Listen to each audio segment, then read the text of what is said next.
जो ऐश्वर्यों से युक्त है वह ईश्वर।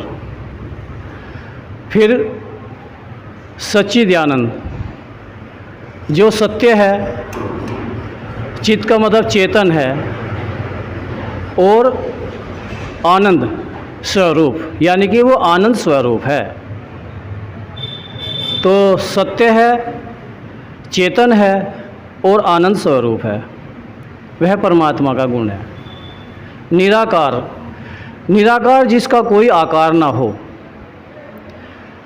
अब ये बताओ, जिसका आकार है और जो निराकार है।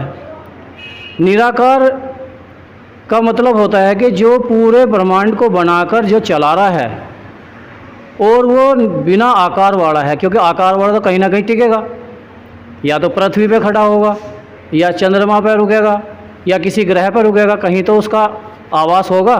लेकिन वह है निराकार, यानी ये पूरे ब्रह्मांड को बनाकर और सारे को व्यवस्थित चला रहा है, सारा उसी के अंदर समाया हुआ है, वो निराकार है। सर्वव्यापक, सर्वव्यापक यानी कि सब में बसा हुआ है।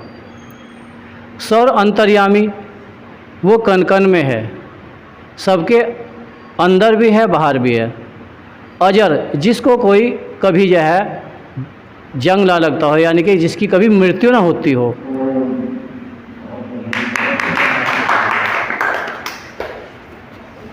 एक मिनट रुक जाइए, कैसे हो रहा है उल्टी डोरी से आप डोरी पीछे ली।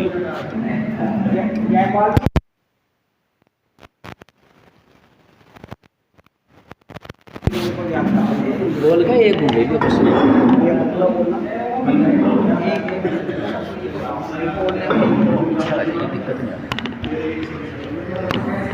ओम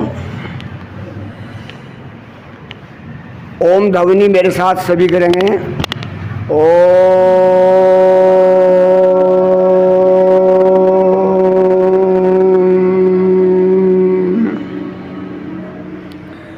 आर्य समाज का दूसरा नियम, ईश्वर सच्चिद आनंद स्वरूप, निराकार, सर्वशक्तिमान, न्यायकारी, दयालु, अजन्मा, अनंत, निर्विकार, अनादि, अनुपम, सर्वाधार, सर्वेश्वर, सर्वव्यापक, सर्वंतर्यामी, अजर, अमर, अभय, नित्य, पवित्र और सृष्टि करता है, उसी की उपासना करने योग्य है।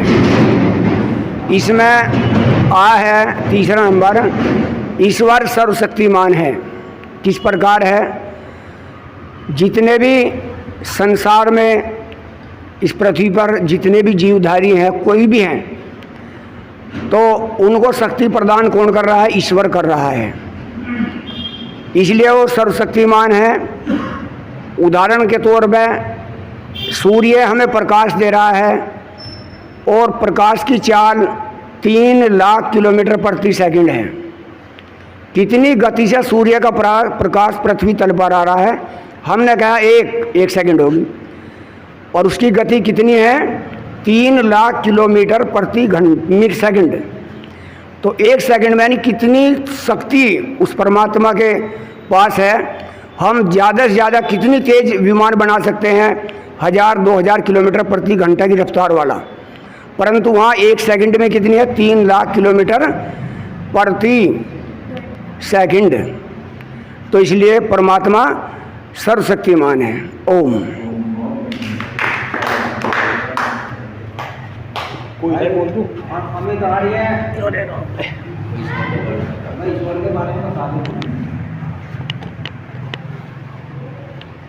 संसार का उपकार करना इस समाज का मुख्य उद्देश्य है, अर्थात शारीरिक, आत्मिक और सामाजिक उन्नति करना। बस भाई वही है हमारे दर्द।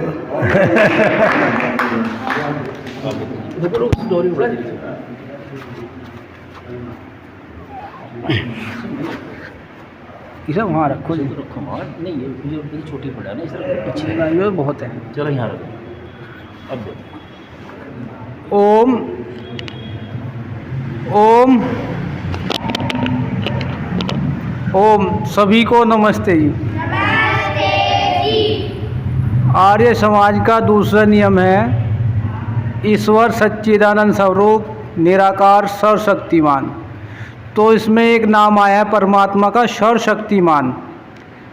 समस्त सृष्टि को बनाने वाला कौन है? परमपिता परमात्मा। परमपिता परमात्मा को शक्तिशाली क्यों कहा? सर्वशक्तिमान, क्योंकि समस्त सृष्टि में सबसे ज़्यादा शक्तिशाली परमात्मा ही है, उससे शक्तिशाली अन्य कोई नहीं है। उसे अपना कार्य करने के लिए किसी की आवश्यकता नहीं पड़ती, इसलिए परमात्मा का नाम सर्वशक्तिमान है। ओम। सबसे सुने जाएंगे अभी। ओम। सभी सबसे पहले ओम का उच्चारण करेंगे।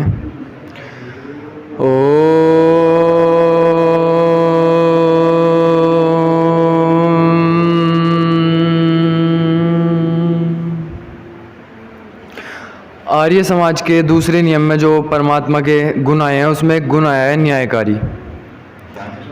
अब न्यायकारी किस तरीके से है परमात्मा? अब इस सृष्टि के अंदर हर प्रकार के मनुष्य हैं, अच्छे भी हैं, बुरे भी हैं, हर तरीके के मनुष्य इस सृष्टि के अंदर हैं। लेकिन परमात्मा ने जो दिन बना रखा है, रात बना रखा है, वो सभी के लिए है। सूर्य की रोशनी है, वो सभी के लिए है। जल है, वायु है, वो परमात्मा ने सभी के लिए बना रखी है। कोई भी मनुष्य है, कोई भी जीव ऐसा नहीं है जो इन सब से वंचित हो। तो इस चीज़ को देखते हुए परमात्मा न्यायकारी है। ओम।